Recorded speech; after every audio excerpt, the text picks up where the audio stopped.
ஆண்டவர் இயேசுவின் நாமத்தில் உங்களை வாழ்த்துகிறேன். கொலோசியர் 2 அதிகாரம் 15 வசனம்.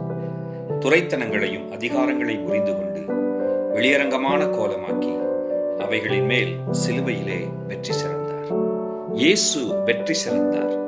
அவர் சிலுவையிலே ஜெயிக்காமல் விட்ட, மனுக்குலத்திற்காக செய்யாமல் விட்ட எந்த காரியமுமே மீதம் இல்லை என்று சொல்லத்தக்க வகையிலே நம்முடைய ஆவிக்குரிய வாழ்வுக்கான எல்லா ஜெயத்தையும் இயேசு சிலுவையிலே சம்பாதித்து வைத்திருக்கிறார். எனக்கு அன்பான தேவனுடைய பிள்ளைகளே, ஆண்டவர் சம்பாதித்து வைத்திருக்கிற அந்த ஜெயத்தில் ஆவிக்குரிய வெற்றிகரமான வாழ்வை வாழும்படியாய் அவரை விசுவாசித்து அவரால் வருகிற அந்த ஜெயத்தை, வெற்றியின் வாழ்வை சுதந்திரித்துக் கொள்வோமாக. அவரை விசுவாசிக்கிற நீங்களும் ஆவிக்குரிய வாழ்வில் ஜெயிப்பீர்கள். Praise the Lord.